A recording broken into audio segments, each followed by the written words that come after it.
Hello and welcome back to the Innsmouth Case with me, Bardon. Right, so what we're going to try to do this time now is we're going to try to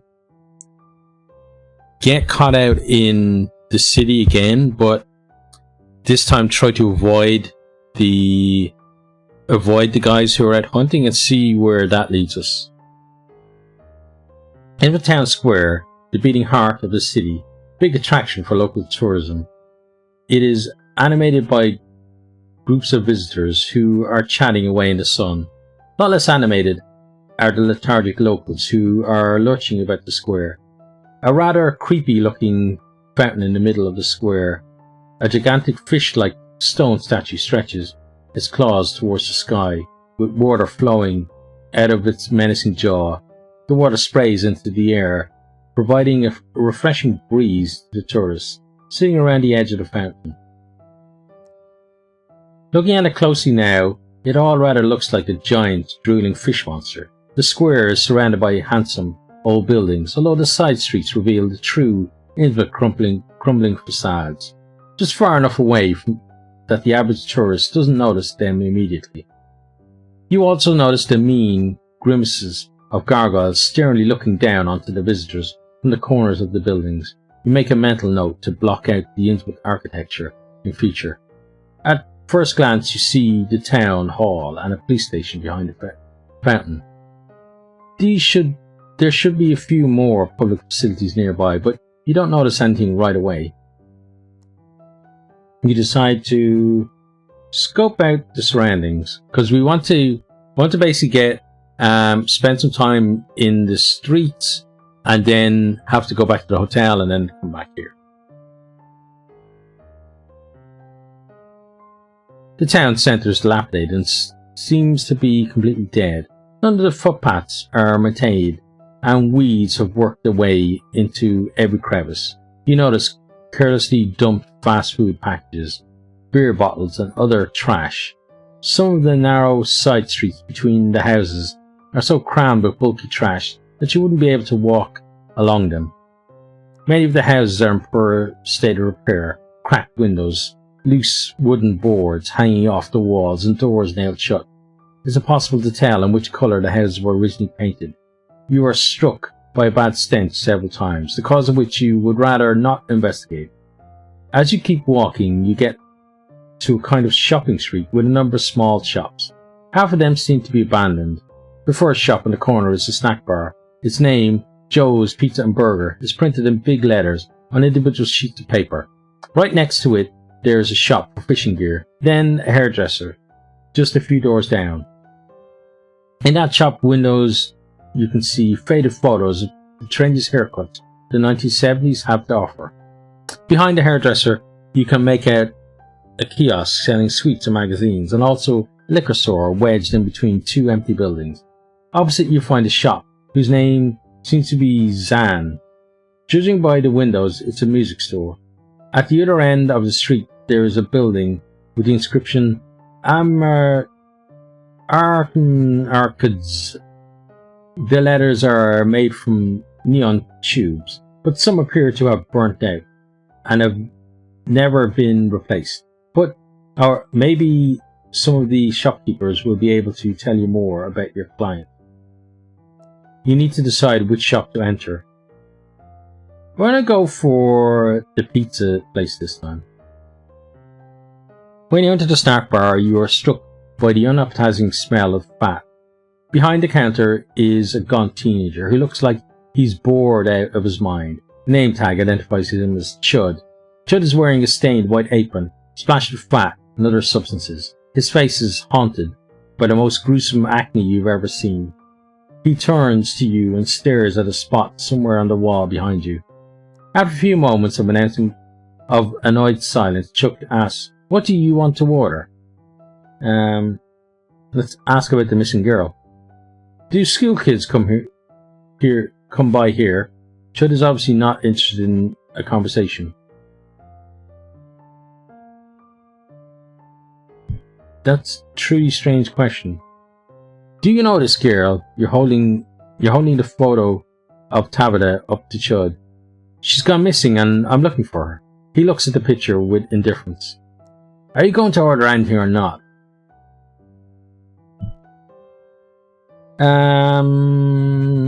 Let's bribe him with a tip. Alright, you pull a $20 bill out of your wallet and wave it around. As for your tip, you show him the photo again. Maybe you can add a little more service. Chud finally shows some motivation, but his eyes are more on the bill than on your photo.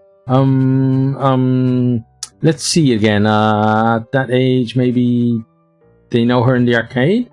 That's where the kids are mostly these days. You put the bill on the counter. You leave Joe's Pizza and Burger. Okay, let's look at the boarded up shops. Apart from these, the shopping street doesn't have much else to offer. Faded wooden signs sway gently in the wind. Identify one shop as a bookstore, another as a DIY store. The shop windows are boarded up. Okay, barbershop. As you approach the barbershop, you first wonder if it's permanently closed. When you initially thought was a reflection of light, is actually dirt. Are there no hygiene inspectors in this town? You hesitate about whether or not to enter. Let's enter. The chime of the doorbell is the only greeting as you step through the door. The shop seems abandoned and a thick layer of dust has settled on the chairs and upright hair dryers. A lime pattern adorns the wash basins and floor. Looks like some water damage that no one cared about enough to sort out. Just as you begin to wonder why the store was open at all, you hear it, a peaceful snore. It seems to come from behind the counter. Let's look behind the counter. Careful not to lean on the dusty counter, you try to make out the source of the snoring. In rather uncomfortable twisted position, a man in his 60s is lying on the ground with his head propped on a shelf. Has he fallen off his chair? Has he injured himself? The man opens his eyes and you quickly dart back, but you're sure that he's spotted you already. A hand slams on the counter and soon the gentleman attached to the hand gets up. With the embarrassment of a gentleman who has fallen asleep during a gala dinner, the shopkeeper adjusts his glasses and hair. He stares at you in disbelief. What do you want? Let's ask about the missing girl. You're actually not that interested in what's happened here, so you get straight to the point. You get out the Polaroid. I'm looking for this missing girl. Tabitha Marsh? The man glances at the picture, then at you. His right eye starts twitching uncontrollably and he hisses at you. What do you want from me? Maybe this isn't a good time. Oh dear. See, I know there's a reason why there isn't, but there should be the third option there to just keep pressing this guy. Because we had a haircut before, but I guess we get nothing out of it, so let's see. Yeah, sorry buddy, yeah, gotta go. It was a mistake to come here. You rush out of the barber shop and nearly slip on a few ancient cans of hairspray. Slightly irritated by this strange man's behaviour, you're back on the shopping street. You're lucky he didn't follow you out. You need to decide, well, we don't have a choice, so continue to the arcades. The game arcade is hard to miss, and at the end of the dead shopping street, the shrill neon sign draws attention to itself. You think it looks rather retro, although the people of Innsmouth will probably think it's state-of-the-art design. As you approach, familiar sounds start ringing in your ears, a heady mix of cheaply produced gun sound effects and mysterious sounds from pinball machines. This cocktail of synthetic effects, so we did that one, the last one, we'll go with this one. Gives you a jolt of nostalgia. Happy memories flood your brain. Your first beat-em-up game when your opponent, a super limber septuagenarian yoga dude who played the boxer, ripped you apart, and all those exciting moments when you managed to win. The few tourist families who ventured into the city centre with you were all dragged in here by their excited children. Now you too pass through the gates to the realm of flashing lights and bad ventilation. It is extremely dark and the screens of the devices appear to be the only light source. Families, slackers, groups of teenagers and individual children crowd together in front of screens to catch a glimpse of the games that are currently being played, or to have a shot at playing themselves. The arcade is smaller than the elaborate archway initially suggested, but the equipment is not so bad for a small coastal town. Everything is beeping and flashing. Look for the missing girl. No matter how tempting it may be, you don't have time to enjoy yourself now. Tabitha might be one of the children running around here. Your gaze passes over the rows of younger players, but like a moth thrown too light, your attention is pulled again and again by the machines. Your resolve crumbles. All work and no play makes Jack a dull boy. No one will mind if you play a few minutes. One of the most important lessons you have learned, not from your own cases but from television, is to look out for small things. Only an absolute beginner would ignore the slot machines and look for the missing girl straight away. You, on the other hand, are playing the long game. Maybe you'll see her name token on one of the highest score tables. Maybe you'll be able to improve your own reflexes, toughen yourself and steel your nerves by playing a few rounds.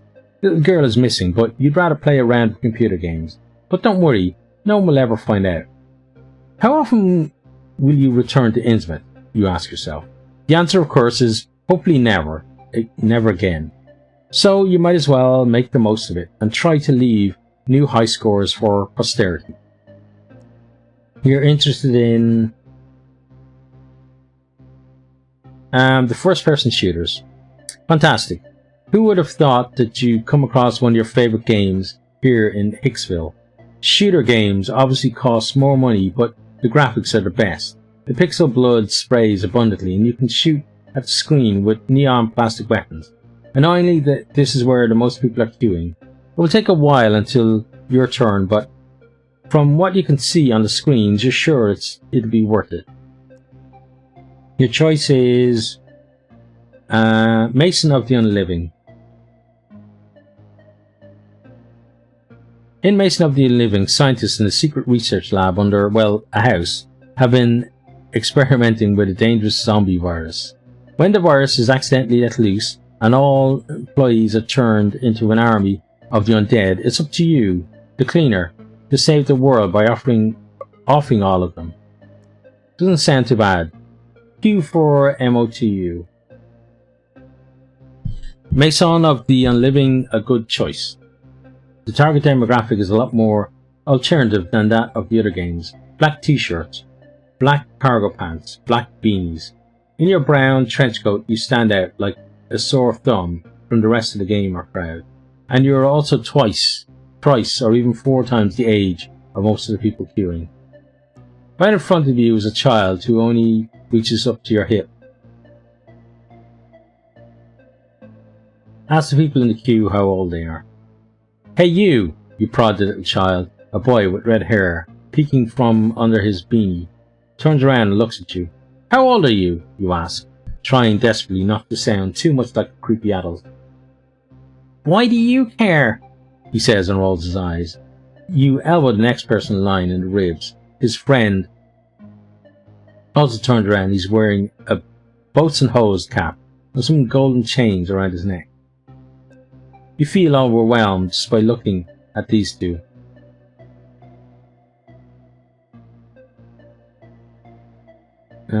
Insist on knowing the age.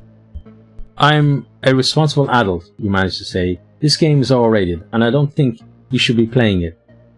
The two boys are visibly disgusted. You're not my mother. You can't tell me what I can and can't do. You feel overwhelmed just by... Okay, it's repeating there. If I were your mother, I'd kill myself. These two really annoy you. You don't have enough strength left to keep following social conventions, so you say blankly, if I were your mother, I'd shoot myself. Lights are flashing in all colours of the rainbow. Their vibrant sounds are all around you, but in your little circle, time has come to a standstill. The two boys look at you aghast, their mouths hanging open. An exploding headshot from the boom game machine rattles you all from your stasis, and the taller one of the two boys pulls his friend from the queue. "Mom!" is the last thing you hear from the little redhead, before the two of them finally vanish behind the retro machines. After a few players are knocked out, it's your turn. Quicker than you thought, you put all the coins you have into the machine. Your hands clasp the black plastic gun. It feels good. The screen goes black. The slogan, "Mason of the Unliving," flashes up. Then the intro of the game starts playing. Lovingly crafted camera work shows some polygon figures, which tells the plot of the game. The message, "Pull trigger to skip," keeps flashing up from time to time. Keep watching the intro. Headquarters of Parasol Corps, a healthcare company. Also disappointing second quarter shareholders demand some drastic measures, such as redundancies or the opening of new markets to increase dividends.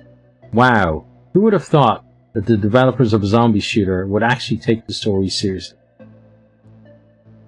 You're generally curious about where all of this is going, but there's resistance behind you. "Boring," someone cries. "Hey, you've got to pull the trigger, then it will skip." Apparently the people around you are not interested in watching the intro. Keep watching the intro. You try to hush people behind you. The video keeps playing. Camera zooms into a white conference room in which pixelated people gesticulate wildly with their arms. In order to appease the shareholders, Parasol Corps expands its research into influenza vaccine. A white block appears. Looks like it's supposed to be a building. In front of its doors, there are some blobs who seem to be holding signs up into the air. The process is made difficult due to regular staff strikes. There are lengthy negotiations with the unions. It's much calmer behind you. Keep watching the intro. The first tests are very promising. The voiceover continues. A first test of the vaccine happens during influenza season, and batches of vaccine are delivered to doctors' offices and hospitals. "Please kill me," someone in the crowd says, but another person shushes him. Graphs fill the screen, lots of graphs. The annual budget shows initial positive trends, but because of the research investment, profits are still low. Parasol Corps breaks even. Unions signal their willingness for compromise in order to keep jobs. "I really hope they're going to make it. My dad lost his job last year, and we lost the house," a young boy next to you says. "Oh man, I'm so sorry," says someone else in the crowd. There are now barely any impatient comments from your audience. It seems as if no one has ever let the intro of this game play to the end. You know what's going to happen though? We're going to spend all this time watching the intro and die right away in the game. No one is saying a word. Keep watching the intro.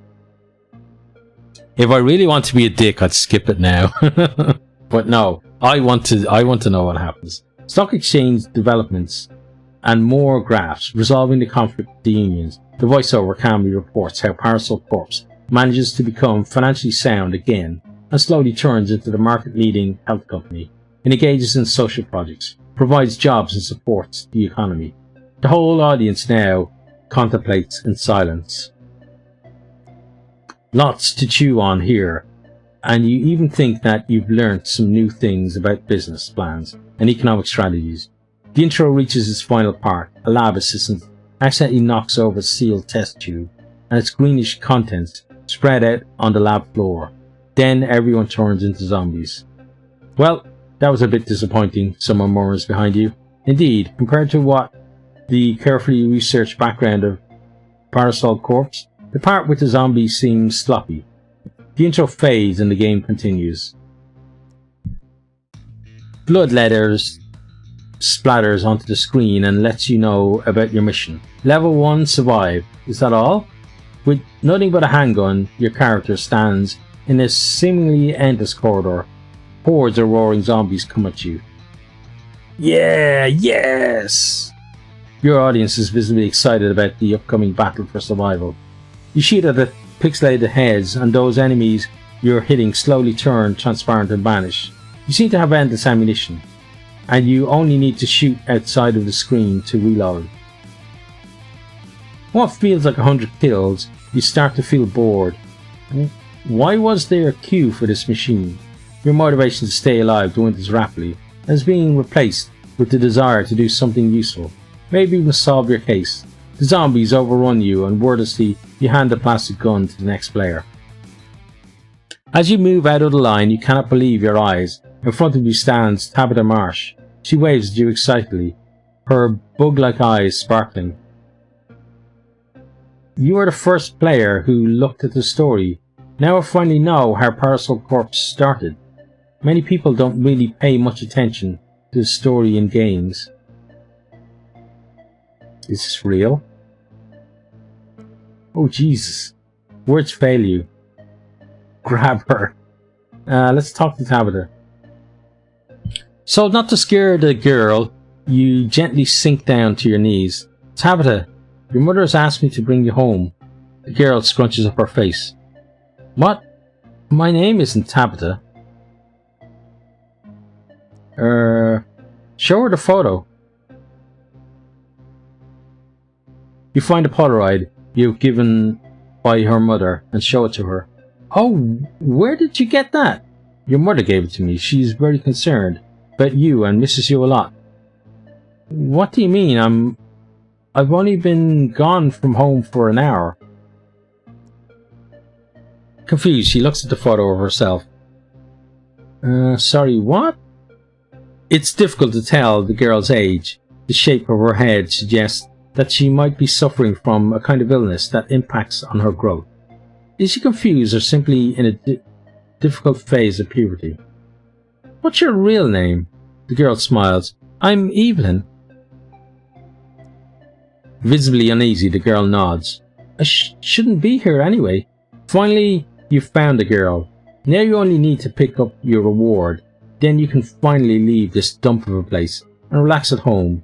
Evelyn starts remaking her way outside, passing by other families and their children.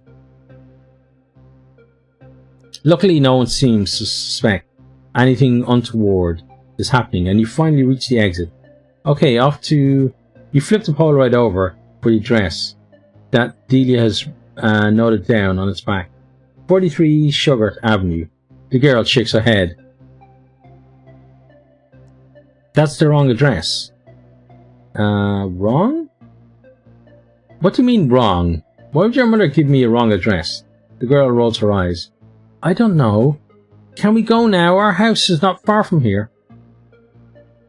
You should have foreseen that it wouldn't be that easy. Follow Evelyn. If her real address is somewhere close, it should be easy enough to find out whether she's lying or not. You give in and put the Polaroid back in your coat pocket. Okay, you lead the way. Evelyn is visibly relieved. She points at a little side street you hadn't noticed before. Okay, and that is where we're going to end that one. I'm excited to see what happens in the next one though. So, hope you have enjoyed, hope you are keeping safe out there, and hope to see you next time. Goodbye! I hope you enjoyed this video. If you did, maybe consider hitting the subscribe button there on the right, or checking out some other videos here on the left, or perhaps you might even share with some friends.